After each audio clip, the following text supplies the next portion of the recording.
हाय दोस्तों, स्वागत है आप सभी का आपके अपने YouTube channel target with RB पर। जैसा कि आप सभी को पता है कि विज्ञान विषय की क्लासेस चल रही हैं, जिसमें बहुविकल्पी प्रश्नों को हल कराया जा चुका है और अति लघुत्तरीय प्रश्नों के कुछ लगभग 25 क्वेश्चन हल कराए जा चुके हैं। तो उसमें चलिए आज फिर शुरू करते हैं उसके आगे।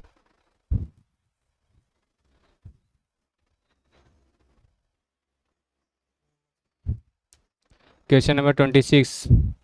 देखिए, सूक्ष्म जैविकी के पिता कौन है? सूक्ष्म जैविकी के पिता कौन है? माइक्रोबायोलॉजी जिसको कहते हैं।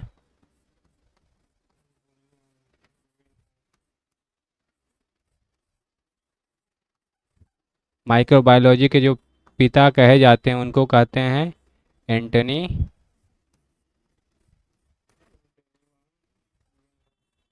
एंटनी वान लीवेनहॉक।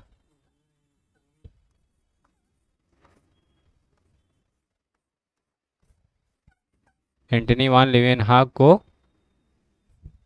जो है माइक्रोबायोलॉजी के पिता कहे जाते हैं। ठीक, चलिए अगला प्रश्न देखते हैं। अगला प्रश्न है क्वेश्चन नंबर 27। विषाणुओं द्वारा वायरस द्वारा होने वाली बीमारियां कौन कौन से हैं? वायरस वायरस द्वारा जो होने वाले रोग हैं वे हैं, जैसे एड्स है, पोलियो पोलियो है, एड्स है, चेचक है,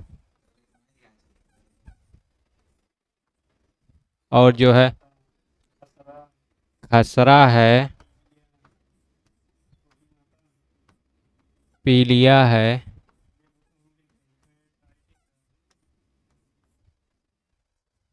हेपेटाइटिस है।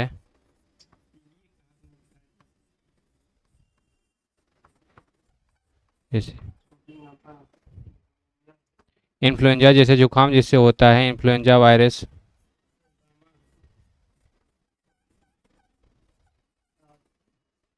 ट्राइकोमा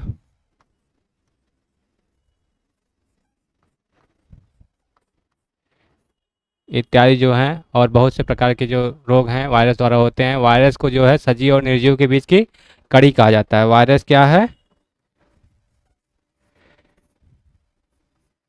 सजीव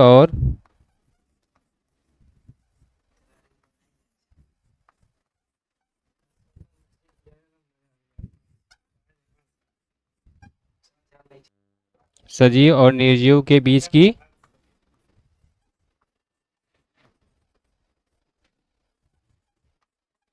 कड़ी कहा जाता है। किसको? वायरस को।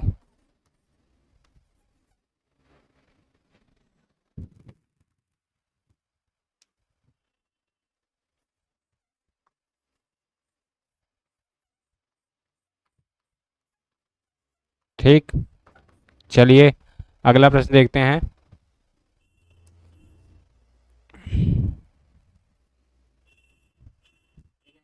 Question number 28। देखिए, सरल लोलक की डोरी की प्रभावी लंबाई एल एवं गुरुत्वीय त्वरण जी में संबंध। तो बताइए, जो सरल लोलक है उसकी डोरी की प्रभावी लंबाई जो होती है एल और गुरुत्वीय त्वरण जी में संबंध क्या है? तो इसका फार्मूला जो होगा, इस, इसका फार्मूला है T equal to 2 pi under root L by G. ठीक, ये फार्मूला है, ये इसका संबंध है। एल जो है लंबाई है, यहाँ इस पर इसको दिया गया है गुरुत्वीय त्वरण जी जो है, ये जी है। एल और जी में जो संबंध पूछा था उसका फार्मूला है। चलिए अगला प्रश्न देखते हैं। Question number 29। चंद्रमा पर गुरुत्वीय त्वरण जी का मान पृथ्वी के गुरुत्वीय त्वरण जी के मान का कितना गुना होता है? जैसे कोई वस्तु है, उसका पृथ्वी पर जो भार है वह अगर चंद्रमा पर जाएगा तो वह भार कितना होगा? यह जो है पृथ्वी के भार, पृथ्वी पर जो व्यक्ति का भार होगा उसका 1/6 गुना मतलब कम हो जाता है। अगर उस पर पृथ्वी पर वस्तु 60 किलोग्राम है तो चंद्रमा पर द्रव्यमान जो है वह हो जाएगा इसका 1/6। कितना हो जाएगा? 10 किलोग्राम। ये होगा भार।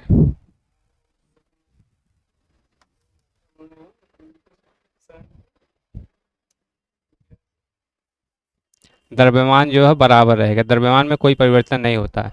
तो क्या होगा?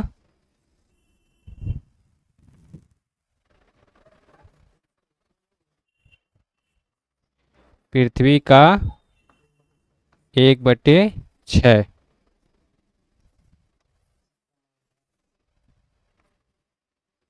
चलिए अगला देखते हैं।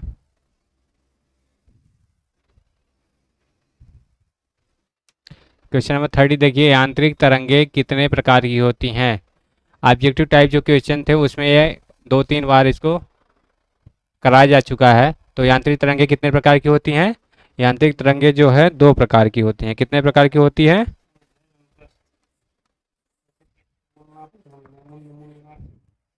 एक होता अनुदैर्ध्य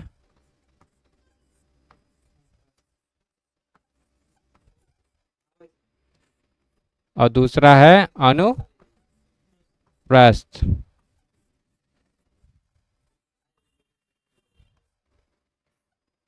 ठीक। चलिए अगला प्रश्न देखते हैं।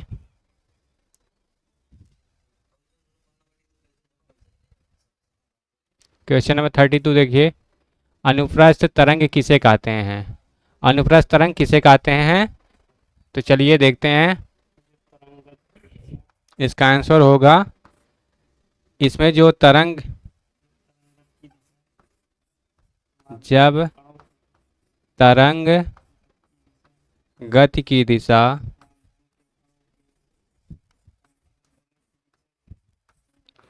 तरंग गति की दिशा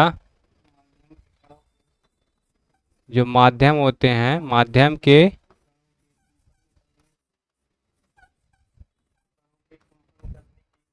कणों के कंपन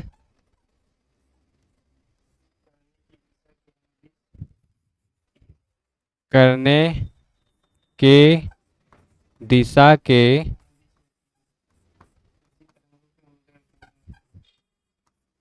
अनुदिश, या इसको क्या कहेंगे? समांतर।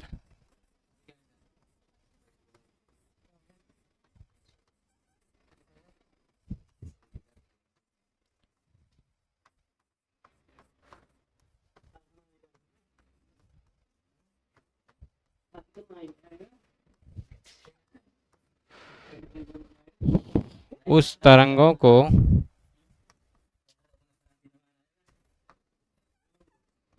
क्या कहेंगे? अनुप्रस्थ तरंग।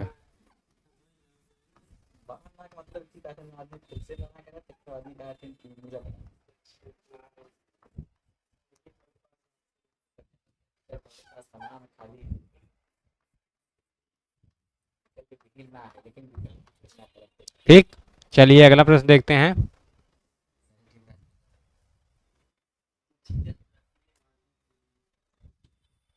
क्वेश्चन नंबर 33 देखिए, ध्वनि किस प्रकार के तरंग का उदाहरण है? ध्वनि किस प्रकार के तरंगों का उदाहरण है? या जो है ध्वनि है, ध्वनि अनुदैर्ध्य। अनुदैर्ध्य तरंगे जो होती हैं इनके संचरण के लिए माध्यम की आवश्यकता होती है, और ध्वनि संचरण के लिए भी माध्यम की आवश्यकता होती है। क्या? माध्यम।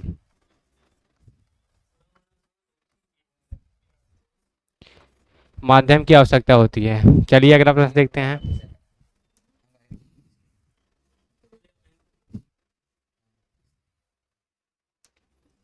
क्वेश्चन नंबर 34 देखिए, श्रव्य तरंग की आवृत्ति बताइए। ऐसी तरंगे जिन्हें हमारे कानों द्वारा सुना जा सके वे श्रव्य तरंगे कहलाती हैं। इनकी जो आवृत्ति होती है वह 20 हर्ट्ज से लेकर के 20,000 हर्ट्ज हर्ट्ज तक होती हैं। 20 से लेकर 20,000 हर्ट्ज की ध्वनियों को हम या मानव कान जो है सुन सकता है। इनको श्रव्य तरंग कहते हैं। चलिए अगला देखते हैं। Question number 35। पराश्रव्य पराश्रव्य तरंग। पराश्रव्य तरंग किसे कहते हैं? पराश्रव्य तरंग की आवृत्ति। पराश्रव्य तरंग की आवृत्ति बताइए। इसका आंसर होगा जो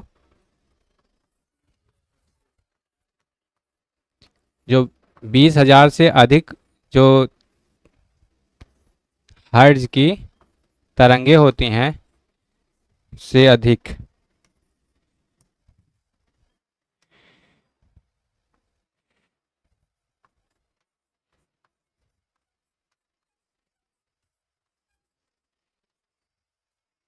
की आवृत्ति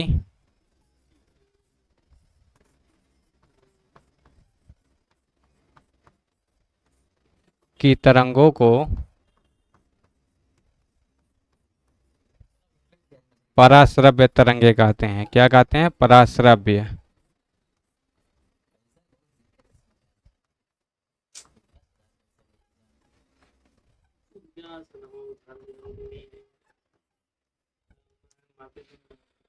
बीस हजार से अधिक की जो तरंगे होती हैं वे पराश्रव्य तरंगों के अंतर्गत आती हैं।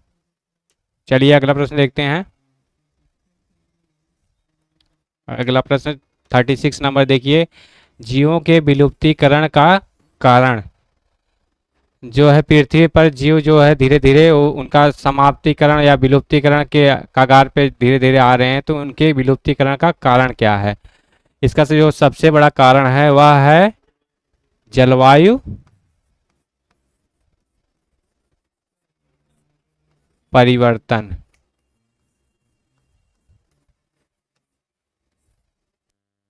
विलुप्तीकरण का जो सबसे बड़ा कारण है वह जलवायु परिवर्तन है।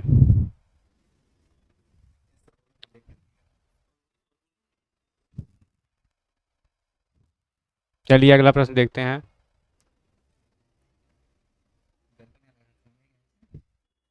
क्वेश्चन नंबर 37 देखिए। कुक्कुट पालन के अंतर्गत किस जीव का पालन होता है? तो बताइए कुक्कुट पालन। आप सभी को पता होगा कुक्कुट पालन क्या होता है। कुक्कुट पालन किसको कहते हैं? मुर्गी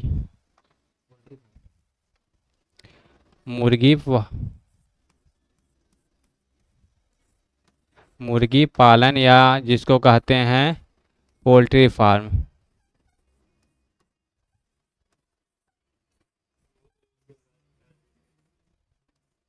जो पोल्ट्री फार्म होता है उसको मुर्गी पालन कहते हैं।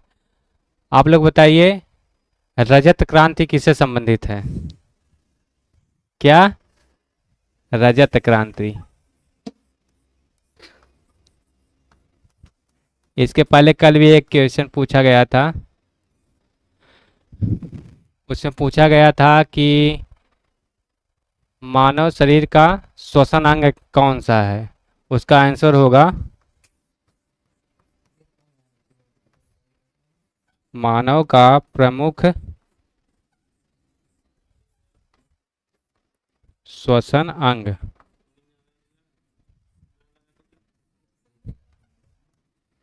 मानव का प्रमुख श्वसन अंग क्या है, इसको पूछा गया था। तो इसका जो आंसर होगा वह होगा फेफड़ा। इसको कहते हैं लंग्स।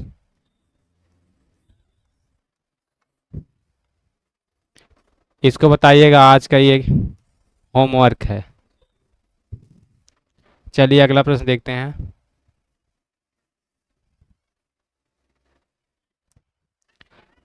क्वेश्चन नंबर 38 देखिए। हरित क्रांति के जनक कौन हैं? हरित क्रांति क्या है, या फसलों के उत्पादन से संबंधित है, फसलों के अधिक से अधिक मात्रा जो है उत्पादन हरित क्रांति कहलाता है।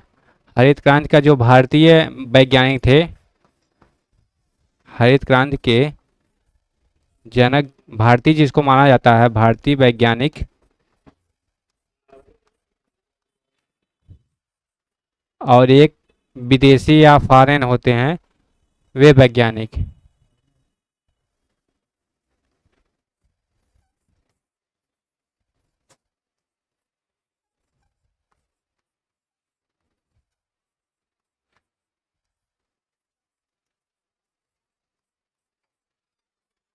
विश्व के पहले वैज्ञानिक जिन्हें हरित क्रांति का जनक कहा जाता है उनका नाम है नॉर्मन ई बोरलॉग। और जो भारतीय वैज्ञानिक थे उनका नाम जो है M S Swaminathan.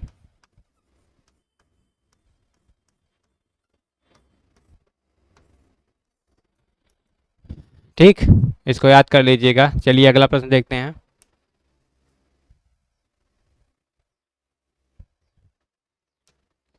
Question number 39 देखिए, ध्वनि की तीव्रता का मापन किसमें होता है? ध्वनि की जो तीव्रता होती है उसका मापन किसमें होता है? तो इसका आंसर होगा ध्वनि की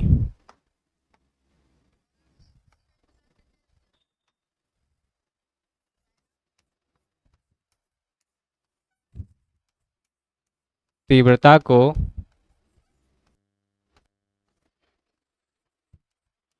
किसमें मापा जाता है? डेसिबल में।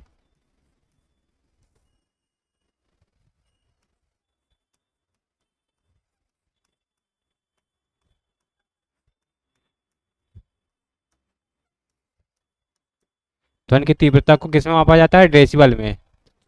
चलिए अगला प्रश्न देखते हैं।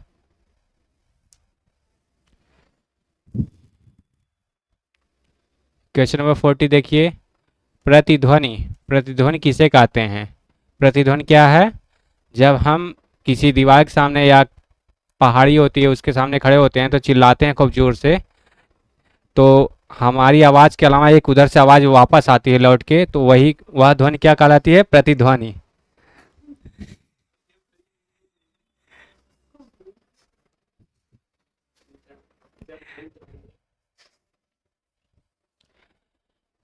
तो चलिए देखते हैं। जब जो ध्वनि होती है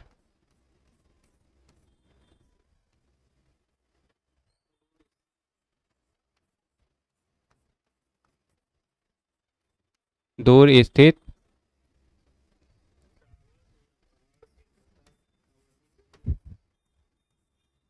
टावर हो या पहाड़ हो या फिर दीवार हो उससे टकराकर परावर्तित होती है, परावर्तित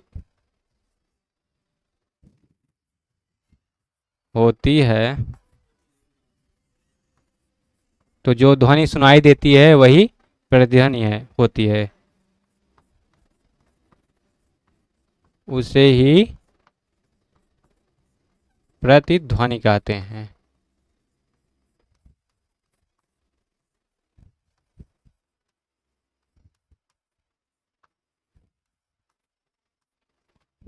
चलिए अगला प्रश्न देखते हैं।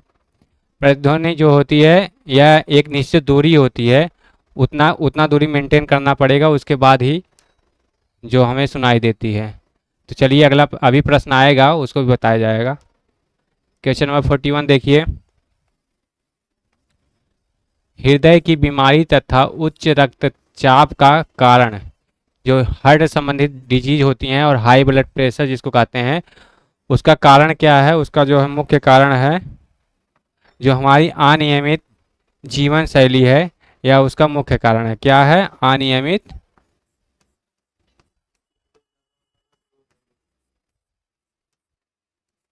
अनियमित जीवन शैली।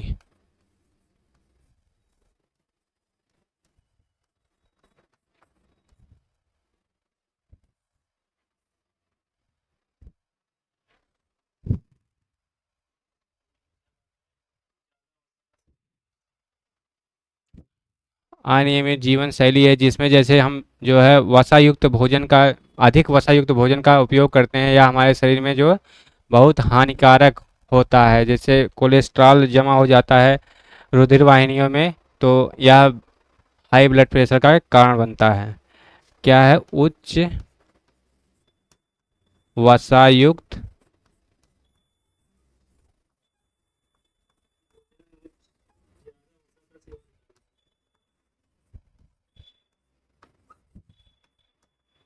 सेवन करना।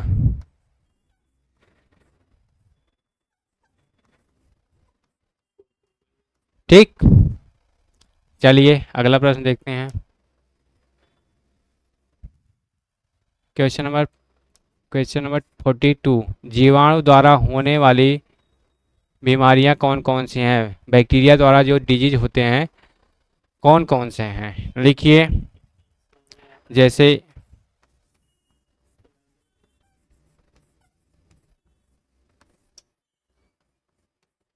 टिटनेस होता है, टिटनेस, हैजा होता है, टाइफाइड होता है, टीबी होता है जिसको क्षय रोग कहते हैं। क्या? क्षय रोग।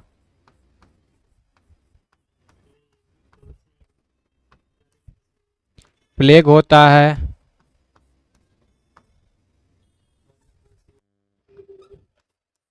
काली खांसी। प्लेग को क्या कहते हैं? लिप्रोसी। काली खांसी और निमोनिया।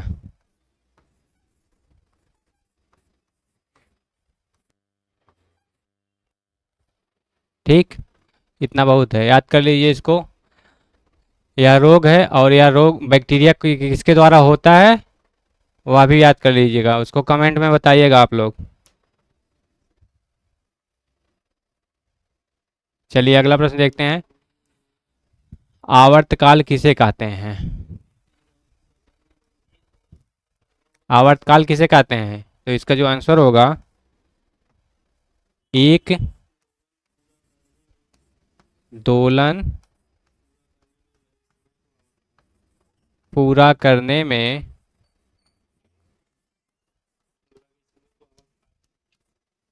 लगे समय को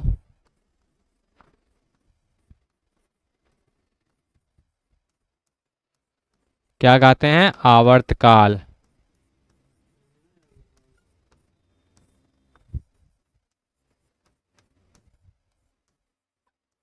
एक दोलन पूरा करने में जो समय लगता है उसे ही हम आवर्तकाल कहते हैं। चलिए अगला प्रश्न देखते हैं।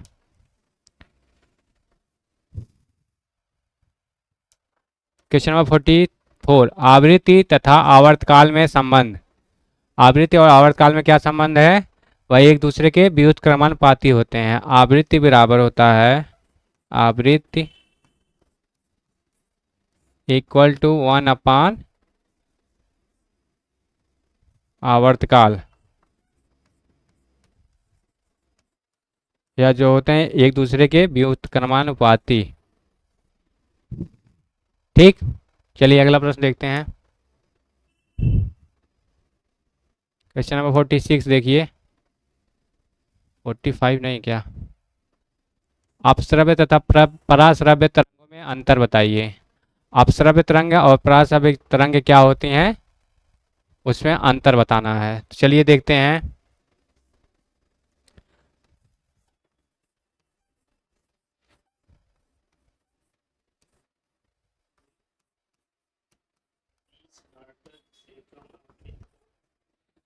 वे तरंगे जो 20 हर्ट्ज से कम होती हैं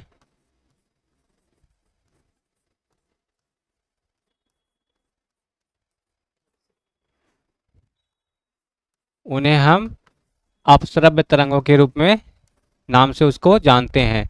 और पराश्रव्य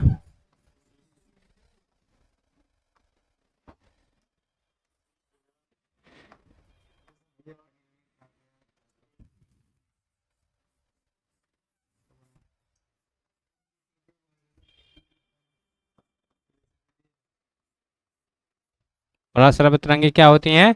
वे तरंगे जिनकी जो आवृत्ति होती है वह 20 से 20,000 हर्ट्ज से अधिक होती हैं।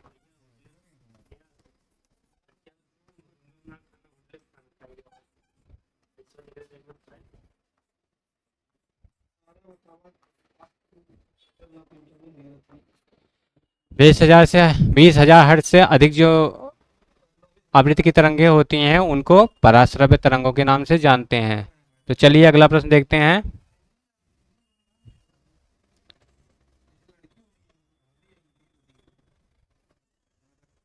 यही गलत हो गया था, 46 दो बार हो गया था, इसमें एक 45 होगा। किसी तरंग की आवृत्ति, चाल तथा तरंग दैर्ध्य में संबंध। बताइए, किसी तरंग की आवृत्ति, उसके चाल और तरंग दैर्ध्य में संबंध। तो इसका जो फार्मूला होगा वह होगा चाल बराबर आवृत्ति बटे आवृत्ति गुणे तरंग दैर्ध्य।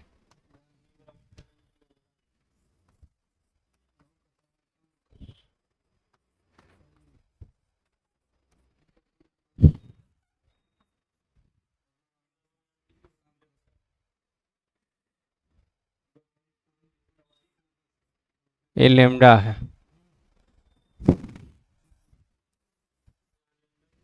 चलिए, ये तरंग दैर्ध्य है, ये आवृत्ति है और ये तरंग की चाल है। चलिए अगला प्रश्न देखते हैं।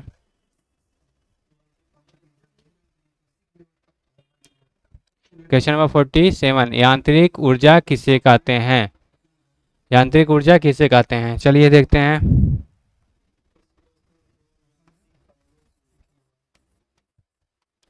यांत्रिक ऊर्जा क्या होती है? किसी वस्तु में यांत्रिक कारणों से किसी वस्तु में यांत्रिक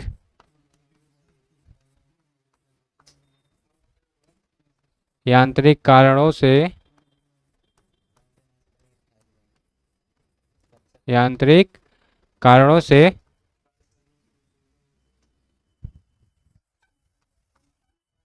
कार्य करने की जो क्षमता होती है,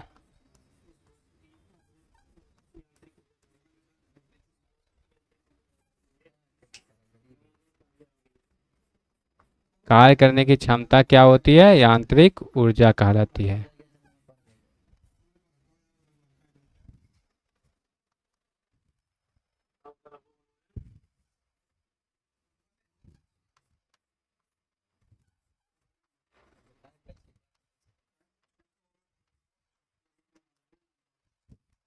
चलिए अगला प्रश्न देखते हैं।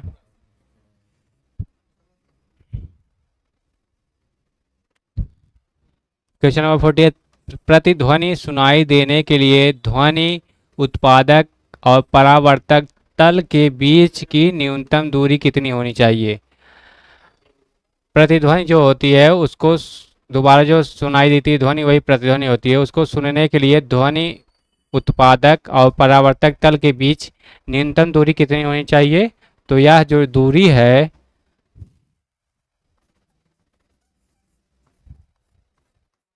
न्यूनतम दूरी 16.6 मीटर। ठीक, न्यूनतम जो है इतनी दूरी होनी चाहिए तभी हमें प्रतिध्वनि सुनाई देगी।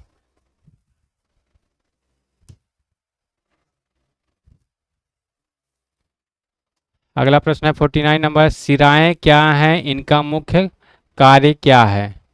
तो बताइए, हमारे शरीर में जो सिराएं होती हैं उनका मुख्य कार्य क्या है?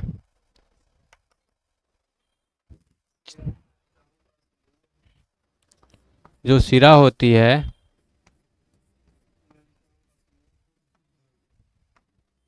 यह जो नलिकाओं का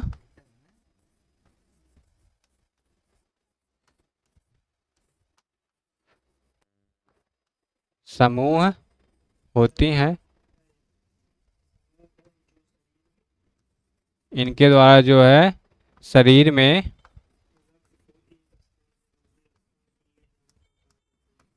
जो रक्त होता है उनको एक स्थान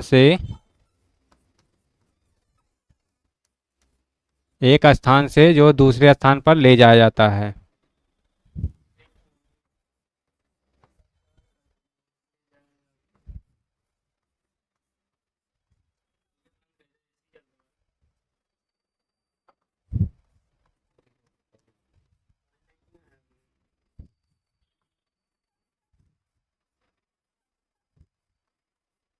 कार्य करती हैं।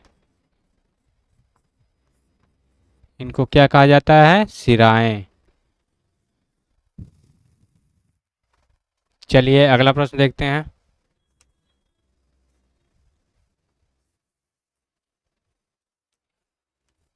प्रतिवर्ती क्रिया के दो उदाहरण बताइए। प्रतिवर्ती क्रिया क्या होती हैं? प्रतिवर्ती क्रियाएं वे क्रियाएं होती हैं जो जिनको करने के लिए हमारे दिमाग द्वारा आदेश लेने की जरूरत नहीं है, वह अपने आप तुरंत होती हैं। जैसे पलक का झपकना, सांप को देखकर पसीना आना, ये सब क्या है? प्रतिवर्ती।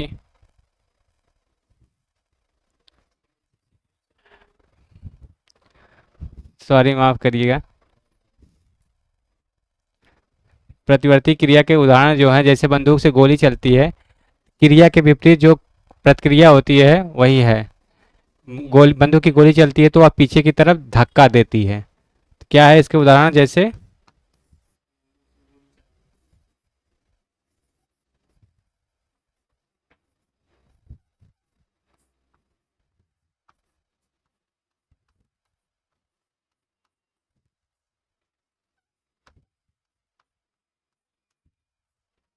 और दूसरा क्या होगा?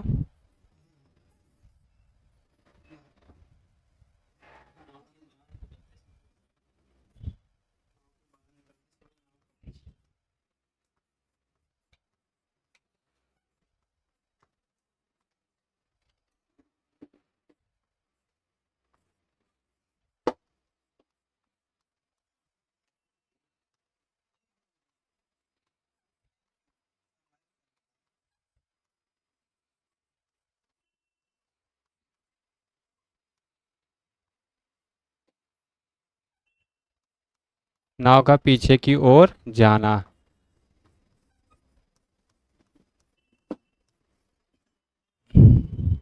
जैसे हम ब्रेक लगाते हैं तो गाड़ी रुकती है, हम लोग आगे पीछे हो जाते हैं, वही है।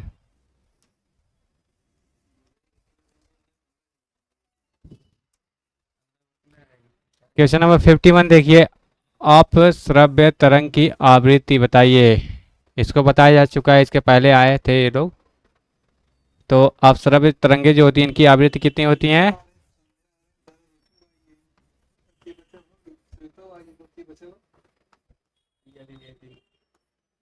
अपश्रव्य तरंग, इनकी फ्रीक्वेंसी कितनी होती है? 20 20 हर्ट्ज से कम। 20 हर्ट्ज से कम जिनकी आवृत्ति होती है वे अपश्रव्य तरंग कहलाती हैं। चलिए अगला प्रश्न देखते हैं।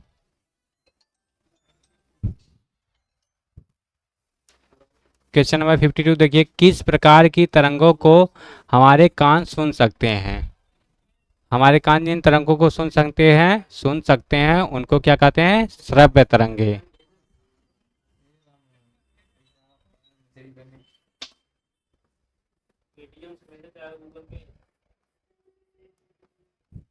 जिनकी आवृत्ति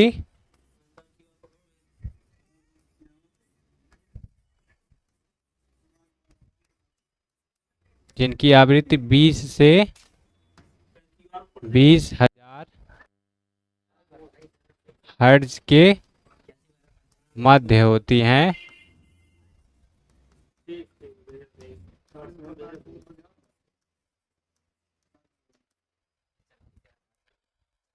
ठीक, चलिए अगला प्रश्न देखते हैं।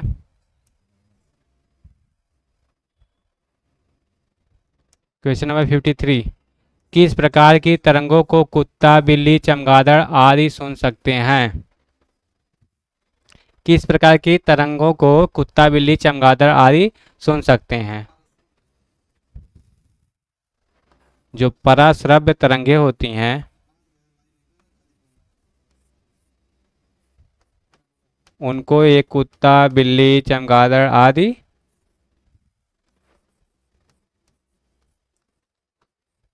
सुन सकते हैं।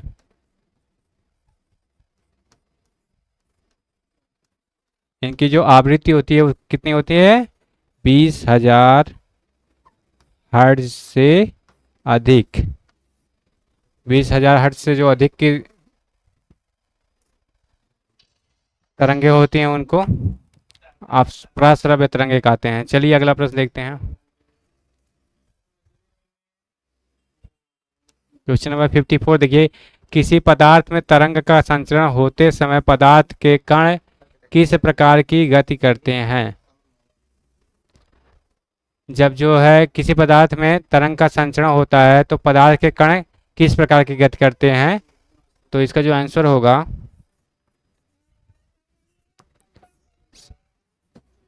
सरल आवर्ती गति।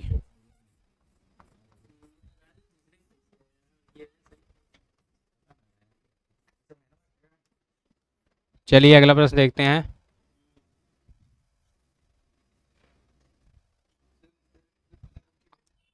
क्वेश्चन नंबर 55 देखिए, एक कंपन में चली गई दूरी को क्या कहते हैं? एक कंपन में चली गई दूरी को क्या कहते हैं? बताइए। इसका जो आंसर होगा, एक कंपन में चली गई दूरी क्या कहलाती है?